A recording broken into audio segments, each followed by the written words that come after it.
네, 이번 강좌에서는 탈춤의 성장 과정과 예술적 가치, 그러니까 탈춤이 어떻게 성장했는지, 그리고 그 예술적 가치는 또 어디에 두고 있는지를 한번 살펴보도록 하겠습니다.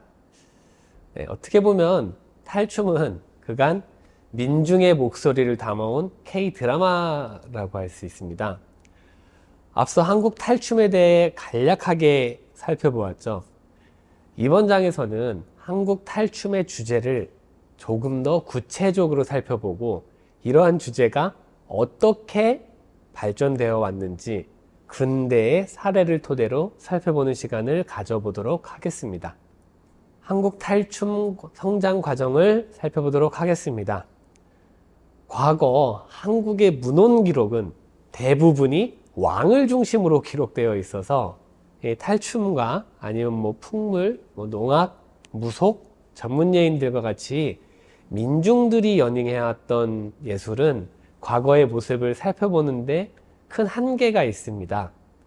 하지만 근대 탈춤의 연행과 발전 과정을 토대로 한국의 탈춤이 어떠한 모습으로 성장해 왔는지 그 과정을 유추할 수 있습니다.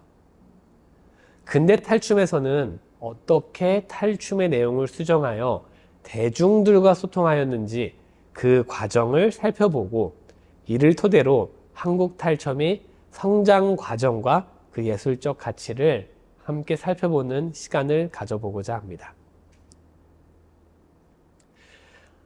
과거 양반은 서민에게 있어 가장 먼저 풍자할 대상이었습니다. 앞서 보신 것과 마찬가지로 서민들이 만든 양반들의 탈에는 온갖 풍토병과 불치병이 걸려 있는 것을 확인할 수 있었습니다. 이러한 양반 탈의 모습을 토대로 서민들이 양반에 대한 분노가 잘 드러났었죠.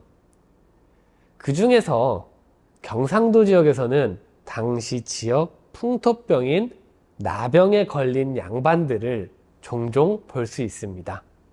이것이 양반인데 통영오광대의 나병에 걸린 배역은 문둥북춤의 탈입니다. 고성오광대의 나병에 걸린 양반입니다. 이 두 작품 다 문둥북춤이라고 부릅니다.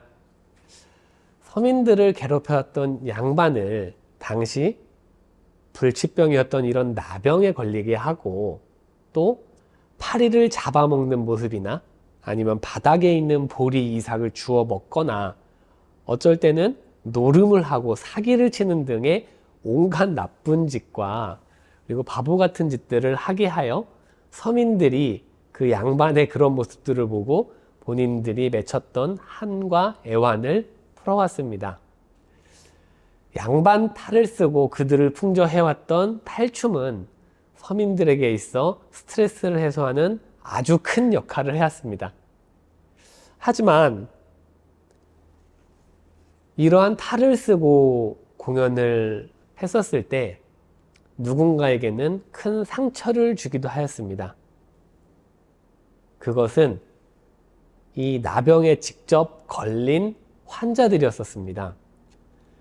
나병에 걸린 환자들은 실제로 이러한 나병에 걸린 양반 탈춤의 장면을 보고 매우 가슴 아파했다고 합니다.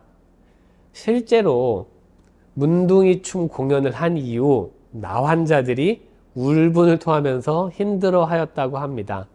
급기야 공연이 끝나고 나환자들이 모여서 밤에 횃불을 들고 문둥이 춤 공연을 한 연희자를 찾아가 끌어내어서 두 번 다시 문둥춤을 추지 말라고 각서를 받은 사례도 있었습니다.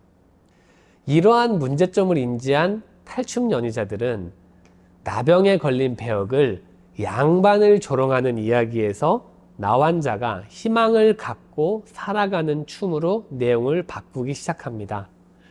그 춤이 현재 연행되고 있는 고성오광대의 문둥북춤 그리고 통영오광대의 문둥북춤입니다. 더 나아가 당시 누구나 즐기며 추고 놀았던 소고를 들고 춤을 추며 나병에 걸린 환자들을 위로하는 춤으로 그 작품을 수정하게 됩니다.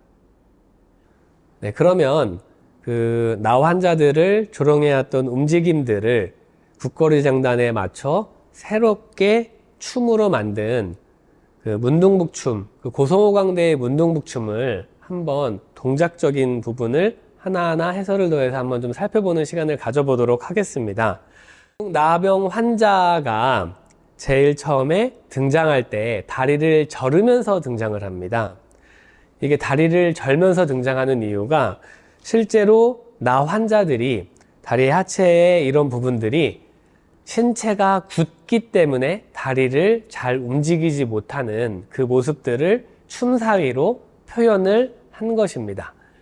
그리고 나 환자가 같은 경우는 얼굴에 피부가 짓눌리고 그 액이 흘러내리고 있기 때문에 그 얼굴을 일반인들한테 보여주는 것을 굉장히 무서워했습니다. 그래서 제일 처음에 다리를 절면서 등장을 하다가 본인의 얼굴을 가려서 주변을 살핍니다.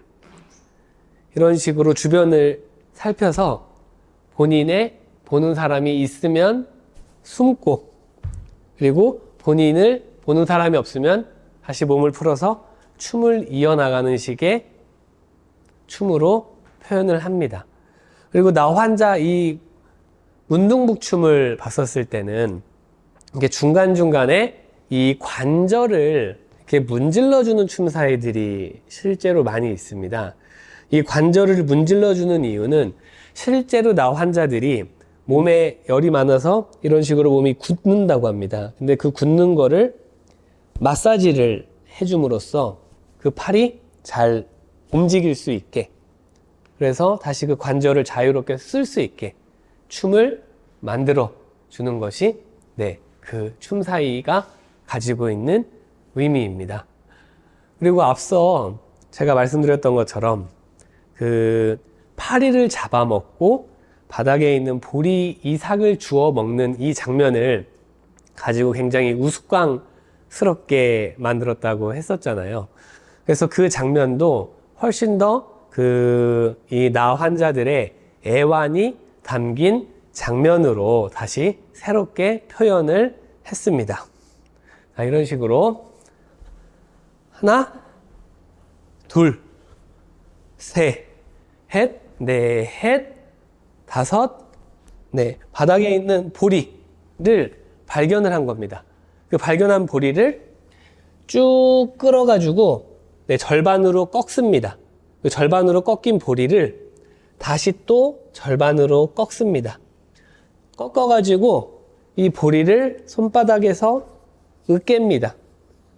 눌러줘가지고 보리 씨앗을 남긴 다음에, 그 다음에 손가락이 없으니까 본인이 가지고 있는 팔꿈치로 이 보리의 씨앗을 빻아서 곡식의 씨앗을 분리시킵니다. 이 분리시킨 상태에서 자, 이거를 바닥으로 떨어뜨리면서 바람을 불어가지고 이 씨앗만 남기고 그 나머지 그 찌꺼기들을 바람을 불어서 다 날려버립니다. 그리고 그 남은 씨앗을 입에 털어 넣어가지고 그 보리를 먹는 장면이 있습니다. 그리고 마찬가지로 파리를 잡아먹는 장면도 자기 몸에 있는 붙어있는 먹을 것이 없기 때문에 몸에 있는 붙어있는 곤충들을 쭉 이렇게 끌어와서 자기 손바닥 위에 올립니다. 손바닥 위에 올린 다음에 손등으로 그 곤충이나 이런 것들을 짓눌러서 그거를 먹습니다. 이런 식으로 당시에 나 환자들이 먹을 것이 굉장히 궁했기 때문에 당시에 경상도 지역은 보리가 굉장히 그 수확이 많았었습니다. 그래서 바닥에 떨어져 있는 보리를 자기가 직접 농사를 지을 수 없기 때문에 그 보리를 직접 빻아서 먹기도 하고, 그리고 뭐 바닥에 있거나 자기 몸에 붙어 있는 곤충을 짓눌러서 먹기도 하고, 이런 식으로 굉장히 어렵게 그 자기의 그 생계를 유지하는 모습을 굉장히 애절한 국거리 춤과 그 장단, 그리고 태평소 시나이의 춤이 연행되기 시작합니다. 자, 그럼 제가 앞서 설명해 왔었던 동작을 제 구음에 맞춰서 연속적인 동작으로 춤으로 뒷부분까지 한번 짧게 보여주는 시간을 한번 갖도록 하겠습니다.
이 영상에서처럼 춤의 내용이 이처럼 변화됨에 따라 나 환자들이 이 춤을 보는 평가도 크게 바뀌게 되었습니다. 1980년대 중반 한국무용의 거장이셨던 서울대학교 교수셨던 이해주 교수님이 이 문둥북 춤이 이렇게 변화된 이후에 이 춤을 배웠다고 합니다. 그리고 이 문둥북 춤을 배워가지고 나 환자들이 모여 계신 성심원이라는 곳에서 공연을 했고, 그리고 그 공연을 보고 실제로 나 환자들이 박수를 치고 이렇게 호평을 했고, 아, 정말 잘한다. 아, 뭐 좋다. 뭐 이렇게 이야기를 했었다고 하는 긍정적인 평가를 보였다고 합니다. 2001년도 5월쯤에는 고성호광대의 그 허종원 선생님이 문둥북춤을 직접 가서 공연을 했다고 합니다. 그때 문둥북춤을 추는 모습들을 보고 그때 계셨었던 나 환자분들이 그 춤을 보고 정말 감동 깊게 박수를 쳤었다고 합니다. 또 어떤 그 나 환자분은 그 속옷을 들고 도망갔다고 합니다. 그래서 이 속옷을 가지고 절대 이 속옷을 못 돌려주겠다. 난 이 속옷 나한테 주면 안 되냐고 하면서 엉엉 울면서 얘기했었던 사례도 있다고 합니다. 이런 식으로 나 환자들에게도 이 춤이 좋은 긍정적인 감정을 전달하는 춤으로 변모되게 되었습니다. 이처럼 탈춤의 내용은 시대에 맞춰 변화해 왔습니다. 근대 한국 탈춤에서는 여러 사회적인 문제를 작품으로 제작하고 지속적으로 제작해오고 또 관객들과 소통해오고 있습니다. 이번 전체 강의에서는 탈춤을 중심으로 좀 심도 있게 살펴보는 시간을 가져봤습니다. 이후에 있을 또 이어질 탈춤 수업에서 이보다 더 세세한 내용을 가지고 다시 한번 만나는 시간을 가져보도록 하겠습니다. 지금까지 이 강의를 이어온 한국예술종합학교 전통예술원 연희과 교수 박인수였습니다. 감사합니다.